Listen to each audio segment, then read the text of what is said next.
Welcome to Intuitive Transformations with your host, Sylvia Henderson, and discover tools, wisdom, and inspiration that will empower you to transform your life. Sylvia is an intuitive life coach and energy healer with a growing practice that is focused on empowering others to be more of who they want to be. For the next hour, join Sylvia and explore and unravel anything in the way of you creating the life that you would love to live on the OMTimes radio network.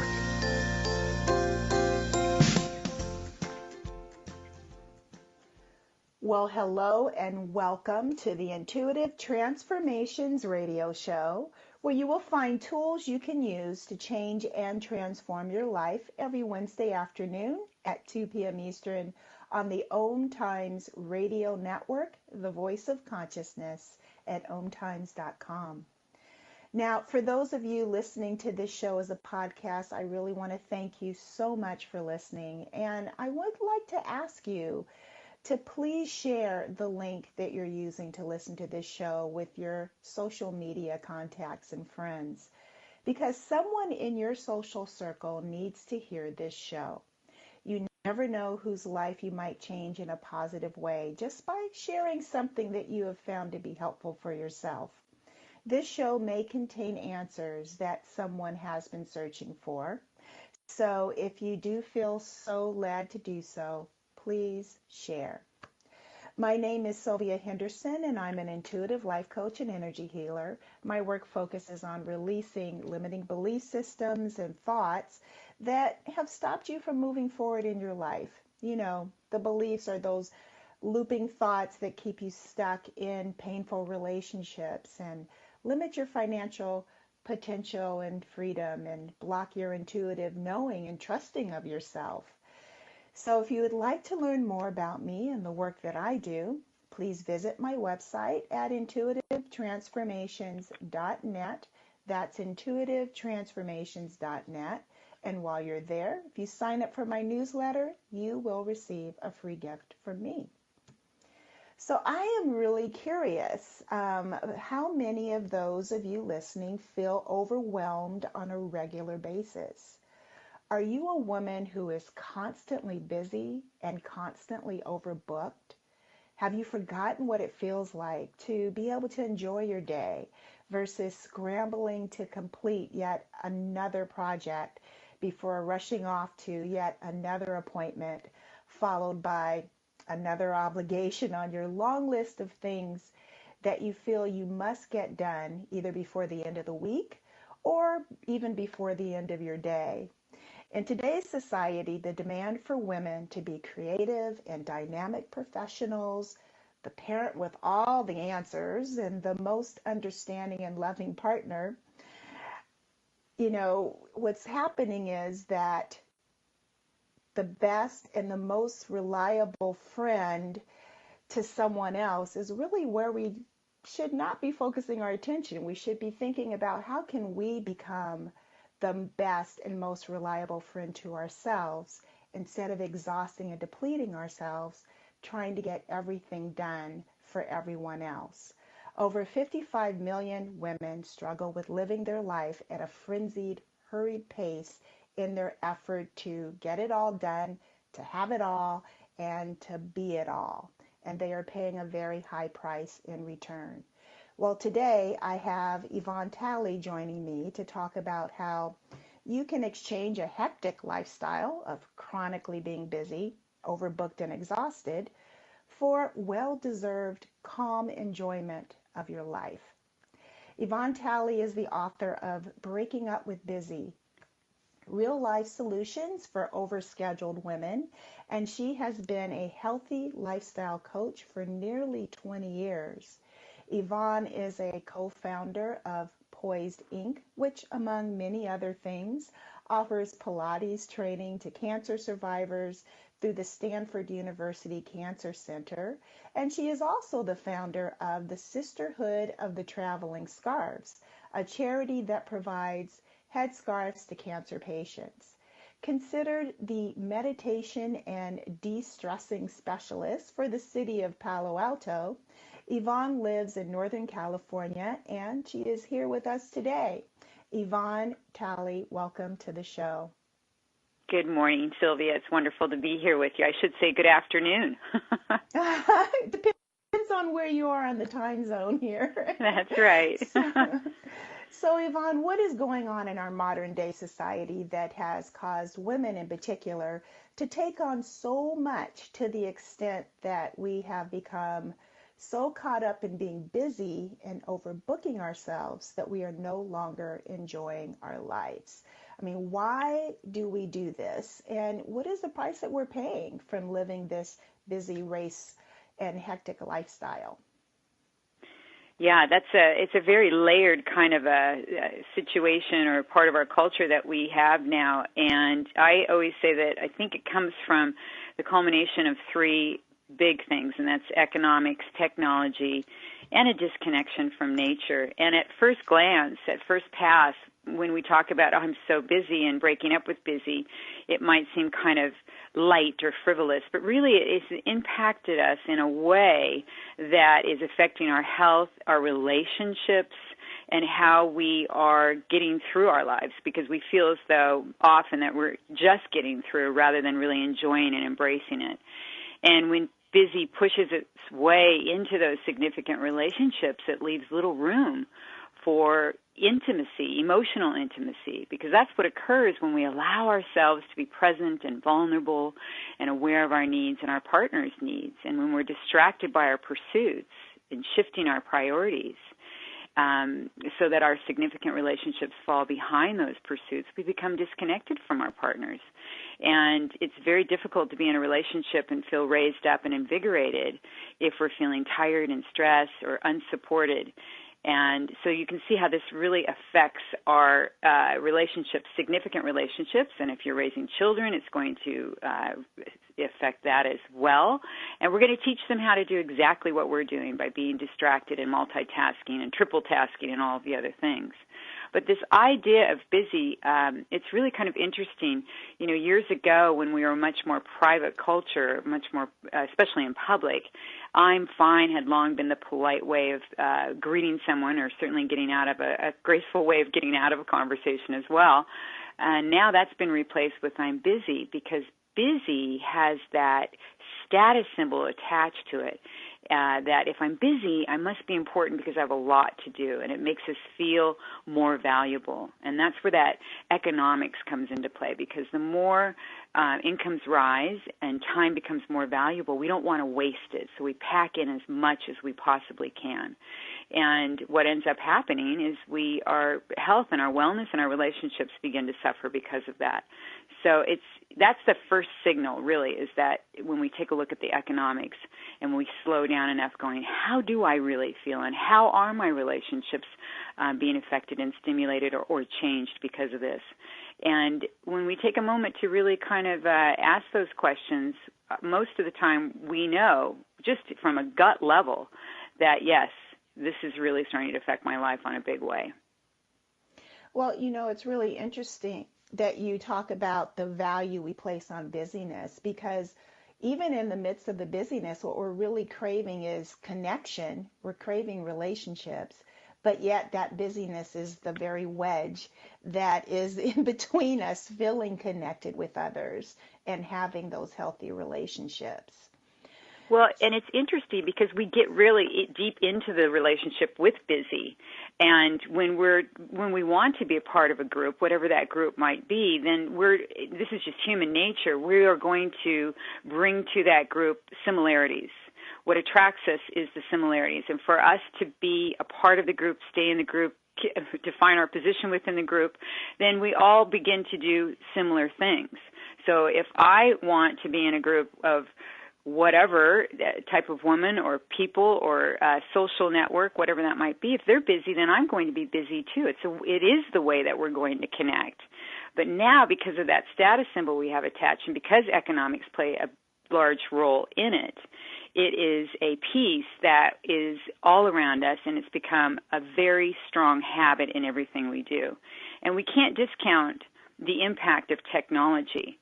That has had a lot to do with it, and I live right in the middle of that. I mean, you know, Google's down the street, and so is Facebook, and so technology has brought great things into our culture. We would not have the social movements in such rapid pace and awareness that comes to so many in such a short amount of time if it weren't for technology. And we certainly wouldn't have the medical advances the way that we do if it weren't for technology. So it brings really good things into our culture. But I always say it's kind of like giving the car keys to a 12-year-old. We can have the mechanics and we can have the machinery, but we have to learn how to really effectively use it before it can actually do what we want it to do. So we have to set in some boundaries around this technology. On average, just on average, U.S. consumers spend 5 hours a day on their phone. So you can see when we talk about I'm so busy, well, if we just took a piece of that out, a piece of that technology once we become aware of it, and we set better boundaries around it, we can start to carve out and create some more space where we can actually reflect on how we are feeling and what our relationships are about and where we're going in life. Well, it's like technology has become the new addiction, the addiction that's allowable. It's the one addiction you're allowed to have. As a matter of fact, you're encouraged to have it, because if you go out to dinner with people, it's like nowadays everyone has their cell phone, and it might be on mute, but it's still vibrating and they're checking it, and it's like it feels almost like there's something scandalous about not being able to have your phone with you at all times in any given situation. It's the 6-inch command without it. Yeah, exactly. It's funny when you talk about that feeling of being an absence of the phone. The other day I left my house and I was driving to a meeting and I thought, oh my goodness, I don't have my phone. And I had that moment, and I, who speak about this a lot and very aware of this, as you said, this addictive quality to technology, I had that moment where I thought, oh my gosh, what if something happens? And then I realized in that moment to become present, because in that moment, all we have to do is look to the left or to the right of us, stop to the stop sign, and you'll see phones. There's phones everywhere. So if you ever did need a phone, one would definitely be available and present for you. So it has become very much a habit, and as you said, a piece of our culture. And it is, I always call it the 6-inch little friend that everybody takes everywhere with them. And whenever I'm doing a lecture and I come to a point where I have that piece where I say, here's a small challenge. How about do without your phone for 15 minutes? And I get the look like, am I crazy? Because it's become such, so deeply embedded in what we do each day. And the more we do it, of course, the more it becomes just a habit that we don't even think about. And it's a constant piece of what our activities are. So, but being aware of it can help to begin to move the needle in the other direction. Absolutely. Awareness is almost at least 50% of the solution to most problems.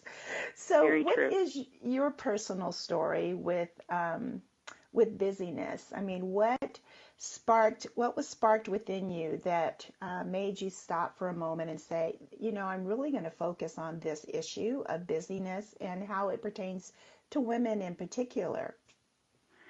Well, I think for me, really, they say write about what you know. So for me, I was so busy teaching others how to live a vibrant and healthy lifestyle. I was growing a business, I was raising my daughter, that I missed my own signs of busy and overscheduled. The fast pace, the sleepless nights, the crammed schedules, all of that landed me in the hospital emergency room thinking I was having a heart attack, when in fact I was having a panic attack, brought on by my stress that I was continuing to ignore. And it scared me enough to make a huge lifestyle shift, and I adopted a much more mindful approach. I reconnected with the spirituality in my life, which was very important. And I also, as a teacher, I thought I've got to come up with solutions so that this never occurs in my life again.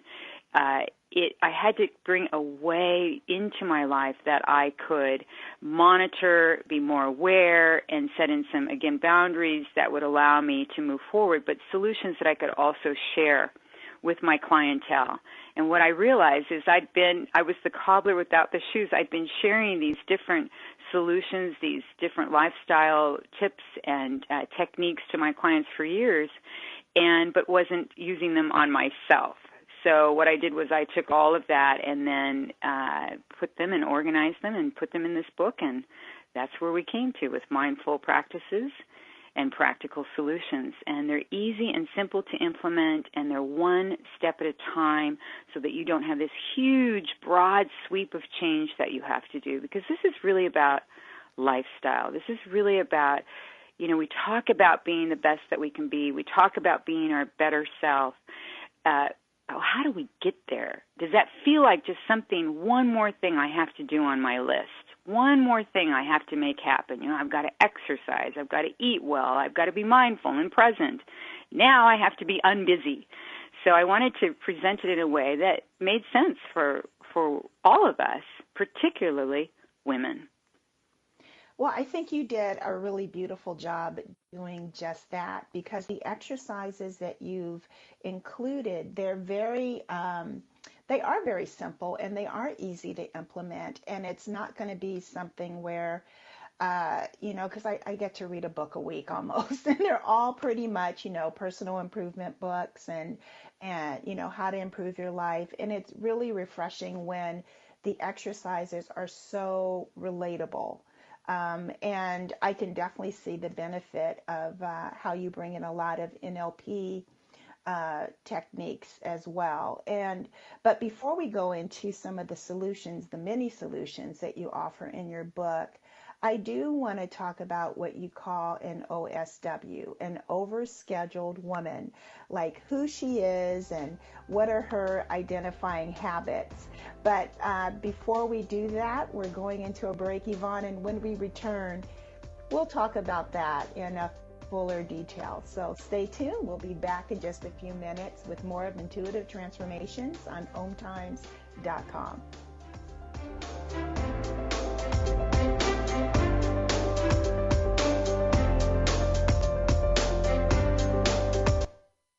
The future of Internet radio is here. OMTimes Radio, IOM FM. Ascending Hearts is no ordinary dating site, but a spiritual dating site with a purpose, to link you with your soulmate. We engineer the serendipity so you can trust that you will attune with someone that has the same matching vibration as you. Ascending Hearts, the conscious dating site for the spiritually aware. Try Ascending Hearts for free. AscendingHearts.com. Hello, I'm Sandy Sedgbeer, host of OMTimes Magazine's flagship radio show, What is Going On? My passion is sifting through information, research, and innovations from new thought teachers, speakers, and researchers pushing back the boundaries of what we know about life, energy, metaphysics, and the universe. I love shifting perceptions about who we are, why we're here, and how quickly impossible becomes normal when we open our minds, expand our awareness, and accept that the only limits that exist are those we place upon ourselves.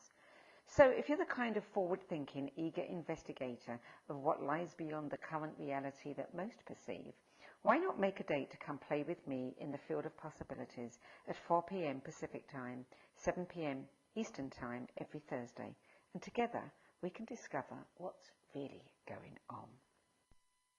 When I was little, I didn't talk for a long time. I was sensitive to lights and sounds, so I built secret hiding places where they couldn't get in. Sometimes I did the same things over and over, until one day I found out I had autism. My family got me help. Slowly, I learned how to live with it better.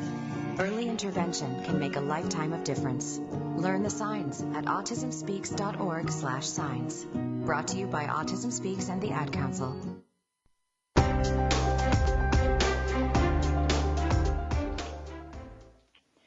Welcome back to the Intuitive Transformations radio show with Sylvia Henderson, and I have with me today as my guest Yvonne Tally, and we're talking about her brand new book, Breaking Up with Busy, Real Life Solutions for Overscheduled Women. And before we went into the break, Yvonne, I was posing the question, I can't even talk today, about what an overscheduled woman is. Can you tell us about who she is and what are some of her identifying habits? Yes, well, I always say she possesses the superwoman-like powers that leave others scratching their head as to how she gets so much done. And she is definitely well-intentioned, and an over-deliverer, and she likes to be the one that goes beyond expectation, and her own expectations are far more than what others expect of her. And I think most women have felt like an overscheduled woman or an OSW at some point in their lives, especially when family and career are being built simultaneously. And even if you don't have children, as a woman, you're going to be the most likely one in your family to care for an aging parent or a ill sibling. So there's a lot of things in our culture that come to women that don't come to men, and this is kind of sets up this overscheduled woman type, so to speak. And many of my clients who don't have children have experienced the same expectations and demands, especially when it comes to their career. So it's that get-it-done attitude that is so deeply embedded in the OSW ideology, and she frequently opts out of doing something for herself when someone else close to her requests her time. And she often puts herself last and has a variegated sense of doing too much and then not enough. And it's that make it happen, get it done, be the best, give it your all, and then do it again. So it's the imbalance between obligation and expectation, and that lack of personal replenishment that leaves many women feeling as though they just can't catch up with their own lives. And in a nutshell, that's the OSW. Well, it's really interesting that you started off earlier in the show by saying she's got this superwoman kind of mentality, and she really does. It's like this overly responsible persona. Yeah, I mean, and again, you know, people look and go, how did you get so much done? I mean, she's the over-deliverer. She's the one that goes way beyond any expectation, and this is something that she puts upon herself. And the thing I always like to remind people that she's very well-intentioned. It's not something that she's doing out of any malice or just being inconsiderate of anyone else. She really is well-intended in trying to make a situation better. And what I often see again is that, you know, opting out of something that's good for herself. And other signs also are not getting enough sleep, which is a big one, and having a lot of insomnia, even a low libido. These are all things that start to kind of rise up because we're not taking good care of ourselves. We're not giving us that self-care time that we need each day. You know, just as we exercise the body, our mind needs to be replenished as well. And of course, I think meditation is by far one of the easiest, best ways of doing that. It is a simple way to rest your mind and replenish it. And it's important that we give ourselves that time and space to do that. How can we be creative and use our power of imagination if we are always under the siege of stress and busyness? So this is important for us, not only for our health, but for us imagining and creating the life that we desire. Yeah, I totally agree with you. And it's amazing how we just try to muscle through it all. And, you know, it's like you said, women are not sleeping, there's insomnia involved, so there's exhaustion because you're not getting the rest that your body needs because your mind is constantly being revved up with what else you have on your plate to do. Mm-hmm. And it just becomes this vicious catch-22 scenario that there's no relief to be found. And I love how you bring in mindfulness approaches such as meditation, and you do it in such a very gentle way. A lot of individuals get scared away from meditation because they think they have to sit in a lotus position for a good 30 to 45 minutes in order every day to get the benefit from it. But you have these like 3-minute or 3.5-minute meditations that are really easy, that women can just kind of pick up and just take a few minutes out that are beneficial as well. Yeah, and I think if we look at meditation as a practice that to get, as something that we're going to bring in our lives, that there's no wrong way to do it, and that we were going to grow into that.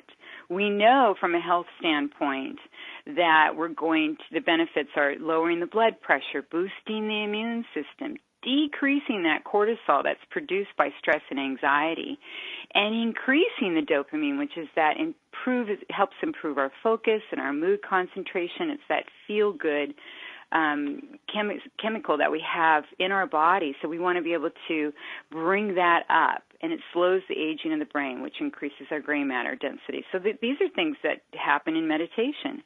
Now, taking someone who's never done meditation and telling them they have to sit, like you said, 30 minutes in the lotus position is like when I used to work with clients and I'd say, and they'd never done fitness before, they've never worked out before, they've never eaten a green vegetable.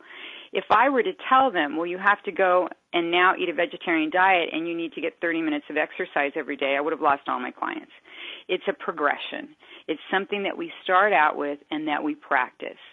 So even if someone is taking 1 minute to begin with a deep breath, and when we take a deep breath, Sylvia, we engage the vagus nerve, which triggers within our nervous system to slow our heart rate, lower our blood pressure, and decrease our cortisol. So just 1 minute of taking deep breaths can begin that process, that progression of what meditation can bring into somebody's life. Because in that moment, you're now starting that ritual. And it's a habit. We want to create well-formed habits in our lives that can move us again in the direction that we desire. So this is one habit that we can develop by starting with 1 minute of deep breathing. And it will improve our health and our awareness. Yeah, it definitely is consistent. It's a consistent theme with everyone who teaches mindfulness approaches or how to better improve your life. It always seems that meditation seems to be a cornerstone in just about every approach out there, that if you really want to see these beneficial results over time, that because they're cumulative, the more you meditate, the more you're changing your brainwave pattern and teaching your body or reminding your physiology of what it feels like to relax and to slow down so you can be present in the moment. Yes, and that's a really good point that you make, Sylvia, is that so that you can feel what it feels like to be in that relaxed state. I often have clients come up to me after their first session of meditation, and they'll say to me, I couldn't stay awake, I fell asleep. And I say to them, and I feel so tired now, and I'll say to them, what you're probably feeling is that you're relaxed, but you forgot, your body forgot the signals and how it feels to be in a relaxed state because it's used to the juice of stress. We get into that connection with the cortisol and the stress and everything moving through us and pumping through us, and that becomes our consistent place and space to be. It's what we're used to. So if we're not there, we feel out of sorts. So this, again, is a practice, and it's like developing a new habit. We have to come up with strategies to develop that new habit. So one of those easy strategies would be what we just spoke about, would be that 1 minute of deep breathing. Mm-hmm. Yeah, I like that. We get used to the juice of stress. That is so true. Yeah. We get so accustomed to that. So, well, it's like getting the hit. Technology does that as well. This comparison game that we play or that we're involved with now so much with technology, it's very difficult to disconnect with that. And once we get used to checking our phone and seeing what's going on in our social media and our Instagram and Facebook or whatever it might be, then that just becomes a habit, becomes something that we're used to doing on a consistent basis. And for our millennials, I have a millennial daughter. I mean, they are hit front, back, upside down, and around with this constant comparison game and technology. They've had technology in their hands since they were first in school and probably before that as well. You see them in strollers and they've got the technology right there, the phone, and they're doing something on the phone, watching something. So, again, awareness as parents, as caregivers, as influencers of other people in our lives, when we can start to spread the message of to disconnect so that you can connect. And doesn't mean that we have to undo it completely. It just means we have to find some good, healthy boundaries for it. Yeah, I agree. It does have, technology has benefits, but it's all about using it with some wisdom. One other thing you talk about is neuro-linguistic programming, NLP. For those who are not familiar with it, can you just kind of give them a brief overview of what it is and why it's helpful in changing habits and behaviors? Yeah, that was a big piece for me. I'll just kind of go back when, your first question was what kind of changed for me. I had been exposed to NLP about, nearly 30 years ago with a seminar that I went to with my mother, and got really interested in it, and then kind of left and never really did anything with it. And when I had that panic attack and I was looking for answers and ways, I revisited again, and it was at that, we listen when we're ready to hear, and that was my moment. So to NLP, which is neuro-linguistic programming, uses a variety of techniques for improving communication and personal growth. So the neuro refers to the neurology of how we process our experiences via our senses. And the linguistics refers to the language that we use to communicate those experiences. And we apply meaning to that information and develop our own unique language, how we speak and how we communicate. So the programming is how we communicate the information to ourselves and others to achieve our goals. And the results, of course, are strategies for what we will do and what we want to create, and sometimes what we don't want to create. And so I found that when I put NLP with the mindful practices, such as meditation and positive visualizations, it's just even more potent. So I like to use the mindful end with the practical end and the science-based research, layering it through, and that's what these mindful practices and the busy-busting solutions are all about. Like, what is going to actually work on a practical level, and what are the other attributes do I have? My imagination, my ability to be silent and calm, my creativity. What are these attributes that I have from within my tenacity, my ability to be mindful is really important to bring in those different attributes that we have. So I try to use all of it. I figure if we have it, we may as well use it and apply it in a way that's going to help us, again, move in the direction that we want to go. I'm all about the more tools, the merrier, because it really is not one tool fits all. It really is, taking multiple approaches and finding what works out of that collage of options that you have in front of you. And so, how can understanding our needs and wants help us change the habit of being chronically busy? Because quite often we set ourselves into motion without really keeping in mind what do we want? What is our core value? What are we really looking for through all of this busyness? So yeah, I'm sorry. Can you go ahead and talk about that a little bit? The phone kind of cut out there for a minute. Yes, our need-want connection. I love to start with that one because I think we get very focused on what we want and we forget what we need to bring into our lives to get to that want. So there's a series of questions in the book. I believe there's 4 questions, and I always start off with that. What do I really want? What do I really want? And even more importantly, what will change for me when I have what I want? So it's important. We cannot get to a space and a place and know that we're there unless we are mindful and we've assessed what has changed, because then we can start to pluck from that what has worked and what hasn't. So it's really a way to kind of edit and to shift a behavior or adopt a new habit. So that need-want connection, being aware of that, helps us get to that place and also helps us establish the why now. Why is now any different than before? What has changed for me?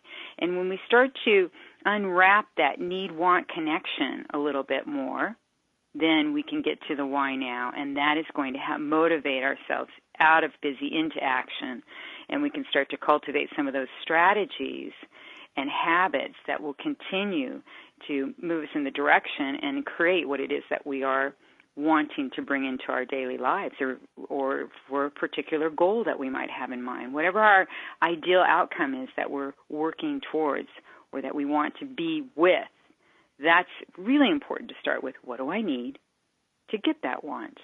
What do I have to put in place? It's kind of the nuts and bolts. The need is the nuts and bolts, and the want is that desired outcome. Yeah. And to be able to take a moment to really drill down and to determine if what you think you want is what you really actually want. Exactly. Yes, I would agree, because a lot of times we get focused on that big thing. Well, I want the big house. I want the new car. I want the shinier, brighter new. But what's going to happen when you get that? It might feel good in the moment, and it might feel good for a long time. I'm not judging that. We all like, I like nice things, beautiful things. I like the feeling of security and peace and space. But until we really kind of tap into what is that need that thing is filling to get to the want. And we might be very surprised that it doesn't have anything to do with the car or the bigger house. It has something to do with what's going on inside of us. And once we can get clear on what's going on inside of us and put in some mindful practices, I always say, if we get clear what's between the ears, everything else will flow in the direction that we're headed. It's a clearing for us. So it starts from between the ears. It doesn't start outside of us. It starts within us. You also talk about the importance of listening to your inner voice and intuition when it comes to breaking up with busy. So why is that? I think often what happens when we don't listen to that intuitive, natural voice, that little space of time where we feel that nudge. Some of us feel it in our stomach. Some of us feel it in our heart center. Some of us might think we're feeling it between the ears as well. That if we choose to ignore that, we again are choosing to kind of dampen down and quiet a piece of us that is naturally who we are. So I believe that intuition and spirituality are a very significant piece in allowing us to not only expand and grow as an individual, but to also see clearly what we are trying to bring into our lives. We gain clarity from it. We can ignite our inspiration. Yeah, that's beautiful. We're going into another break, everyone. We'll be back in just a few minutes with more of Yvonne Tally talking about how you can break up with busy. Stay tuned for more.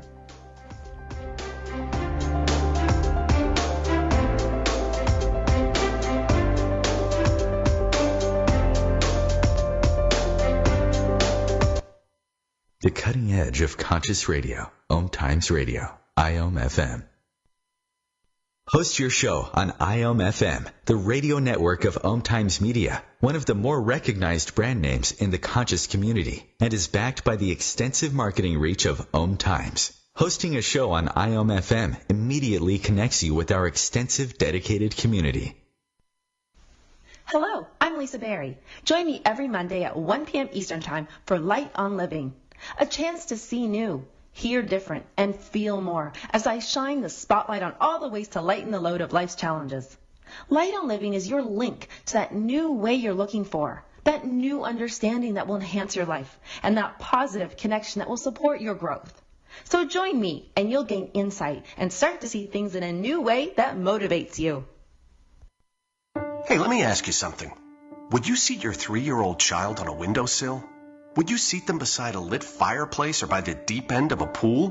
One last question. Would you seat your child in a car seat that's not correct for them? Car crashes are a leading killer of children ages 1 to 13. Secure their future. Seat them in the correct car seat. For more information, visit safercar.gov/the right seat. A message from the National Highway Traffic Safety Administration and the Ad Council.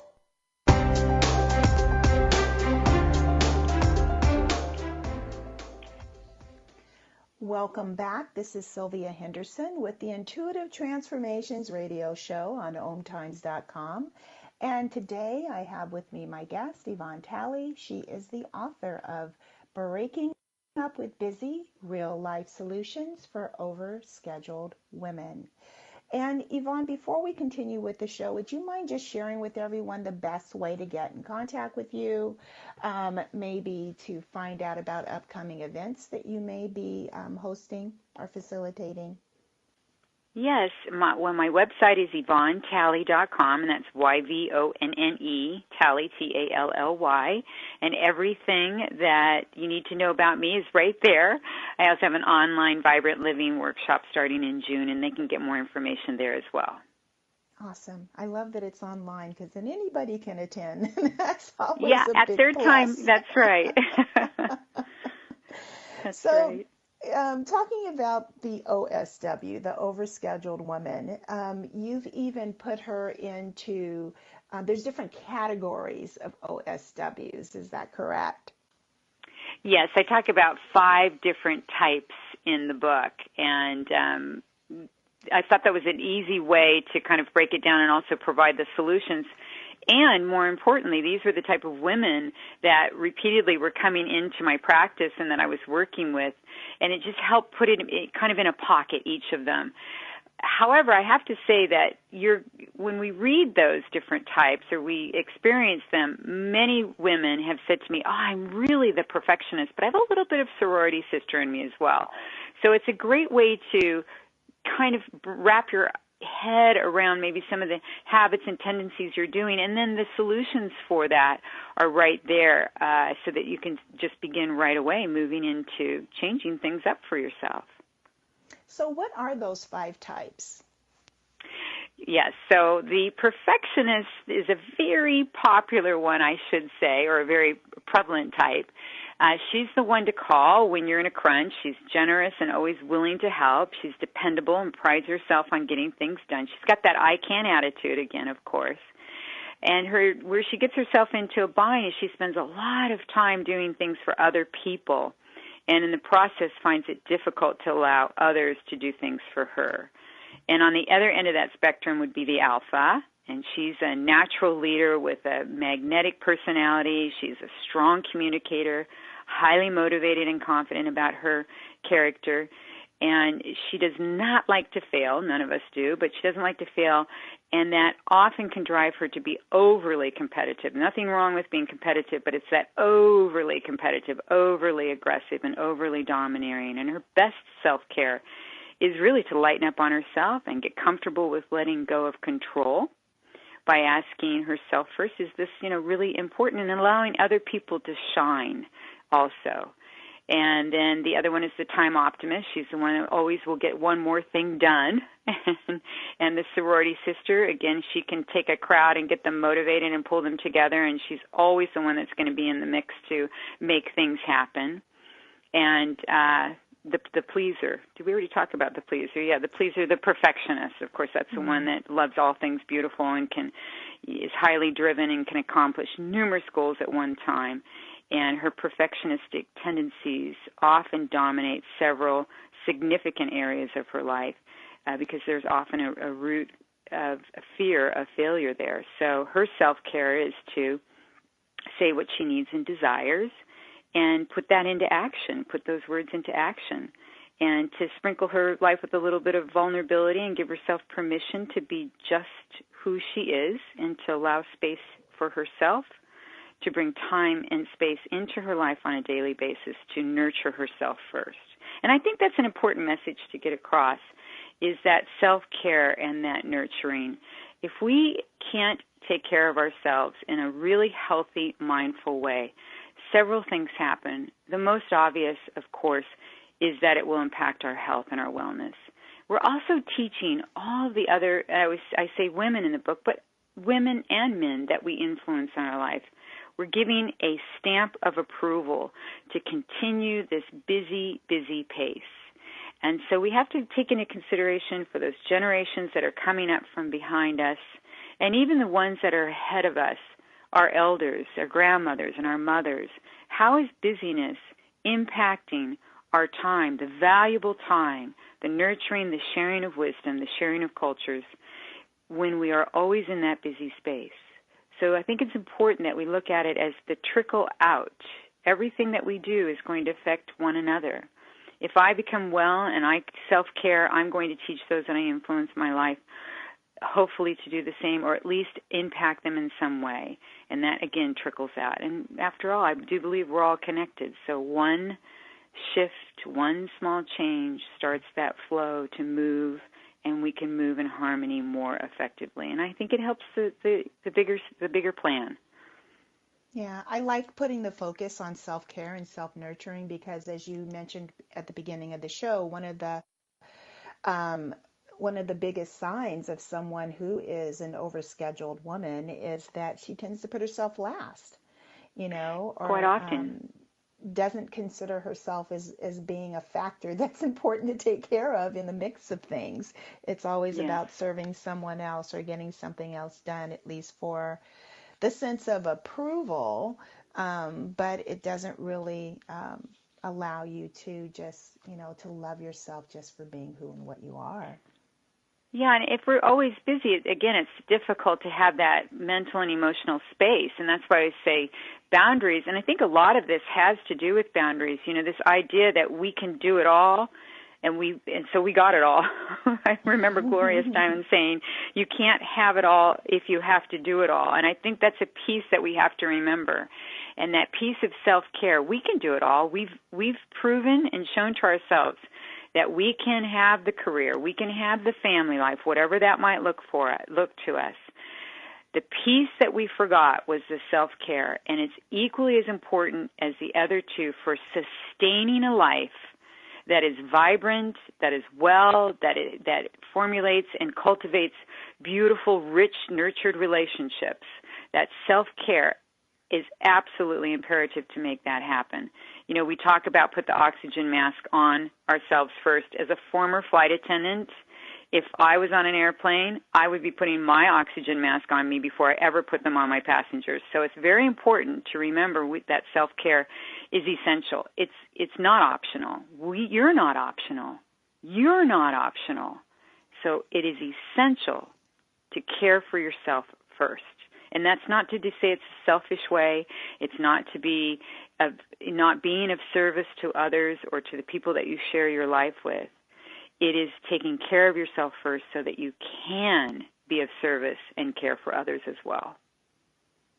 Well, one of the things also that you offer in the book is giving yourself permission to do that. Yes. What a concept. I know, right? It's like we are waiting for someone else to give us that permission when really it just boils down to us, doesn't it? It absolutely does. And I think for many women particularly that we don't give ourselves permission. We always say, when I have time, I will do, or I will be, or I will go, or whatever that might be. And in this practice, in the book, where it's about permission, it's about granting yourself permission to go after what you want by first freeing your fears and taking a look at that. Now, that might sound like a big, big thing to unwrap, but really, the fear has less power if we expose it. And we always talk about see it, feel it, walk through it, say goodbye to it, and move on. The more we bring it to the surface, the less potency it will have in our lives. So there's an exercise in there that allows you to do that. It's to identify, say hello, say goodbye, and then your resolution. And on the other side of that, on the other side of giving yourself permission, you're going to bring light into your life. You're going to release yourself from that. And you're going to be able to move in a direction or in a way with the vibrancy that you desire.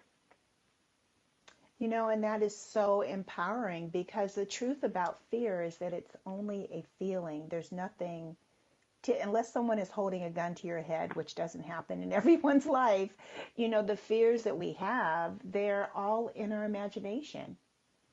Often when I start to work with the client, I'll say, and what is the fear that you have around this? I don't know. I'm just afraid. So it's important to bring it up. Bring it up. Take a look at it. Say hello to it. Say goodbye to it. You have to say hello before you can say goodbye. And then your resolution you'll clear space to bring that resolution to you. Absolutely. And you totally disempower the fear by doing that, by just meeting it face to face. Then you find that, there was really nothing there. Yeah. Or you can you can put some boundaries around it, or you can put it in its place. And often it comes from a very unsettling experience that we've had early on. We know that our early life experiences we carry with us. We push down, and then built on top. It's like a scar, built on top. We put into our lives different behaviors, different thinking, and different habits, just on this fear that just is sitting down there. Time has passed, the experience has gone, and now we can move from that. We can get rid of it because it's taking space within our mind. And I always say between the ears is the most expensive real estate on your physical body. Nurture and care for it and honor it. Bring into it that which you want to be there, not what you fear. So well said. I definitely agree with you on that. So in terms of the overscheduled woman, are there certain socioeconomic ranges or ages or certain, demographically certain races that are more prone to being overscheduled because of culture or... Yeah, that's what's a great factors, I guess. Yeah, the defining factors would put us all in one big basket. So when we look at the economics, and fortunately we're seeing and hearing about this much more now in our culture because, again, it's like fear. We're unwrapping it, we're bringing it to the surface, and change will follow. So the economics of this is pretty basic. Women make 80 cents on the dollar that men make. If you're a woman of color, that drops down to about 63 cents. And by prediction alone, for this to shift, for us to become on equal playing ground, if we go from where we were in the 40s to where we are today, we've got another 100 years to have equal pay. So I don't think we're going to take that long because there's more awareness that comes to the situation, the more it will change.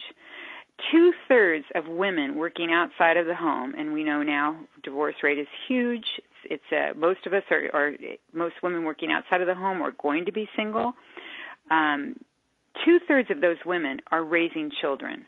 So now we have health care, child care, all of those things that we need to provide for not only ourselves but for our children. So we have that in the mix. And then additionally, 80% of what's called non-paid work, the lion's share, or I should say lioness share of that work falls to women. Non-paid work. That is the nuts and bolts mechanics of living. Who's doing the chores? Who's taking care of the domestic life? 80% of that falls to women. So you can see how this impacts us just as women, excluding all other factors, just as women, how this is time becomes so strapped because we have these things that we must get done. And when I work with a client and she looks at me often and says, I don't have time to make these changes, again, it's about making those shifts one at a time, small increments, tiny. It's that 1 minute. We go back to that 1 minute. I remember working with a client who this was a weight situation, and she wanted to lose weight. And until she was able to give herself one permission to do that, until she adopted that 1 minute, and then she worked to 3, and meditation became a part of her life, that was a huge part of the process because she started thinking about what she wanted to create rather than what she was trying to avoid. So all of these pieces come together. But when I tell a client that who's got, the family that she's caring for and the job and the career and everything else, I don't have time, start with that 1 minute. Start thinking about what it is you want to bring into your life. But these are the things that we deal with on a day-to-day basis as women in our culture. Men take 15% more leisure time, and they have no problem with that. I've very seldom heard a man say, I feel really guilty about going to the gym or going to play golf or going for a run. But women, I can't. I've got to take care of X, Y, and Z. But we have to share that load. We have to come together and share that load. And if we don't have a partner, a spouse, a marriage, we have to create that inner circle that can support us. And I think that's a very important thing for women to be aware of, is creating their inner circle of support. Those people that they can trust 100%. And when you reach that melting point, that you have somebody that you can fall back on or that will be there to support you. And even the bigger picture, Sylvia, is for us not to get to that melting point. So if we put in good boundaries and we start to create that space around ourselves, we won't get into that breaking point or that melting point. Yeah, so true. And I love how you pointed out that, it's true. Men don't struggle with self-care and self-nurturing. If they want to go play golf, they're going to go play golf or ride their bike or whatever it is that's going to feed them without that remorse, that guilt that women tend to carry, that, oh no, I have to take care of them instead of myself. Yeah, and I think if we come to it as a partnership, not male versus female, but as a partnership, if I'm healthier and I'm well cared for and I've taken that time to do something that makes me feel really good. I talk about the wants, the musts, and the just because on your calendars. We all know the musts. They need no explanation.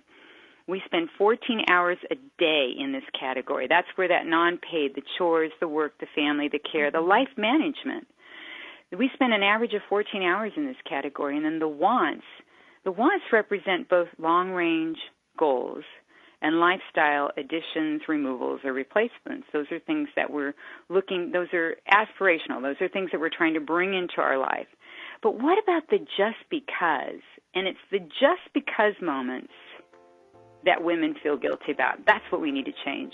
We're going to do it just because. Well, I tell you what, everyone listening, pick up Yvonne Tally's book, Breaking Up with Busy, Real Life Solutions for Overscheduled Women, because she really does include some real life solutions in here that I know will definitely benefit and improve your life. Thank you, Yvonne, so much for joining us today. You've been wonderful. Thank you. It was my pleasure. Oh, the pleasure was all ours. You shared so much wisdom. Everyone listening, thank you. We'll be back again next week. Until then, know that you are lovable and you are loved.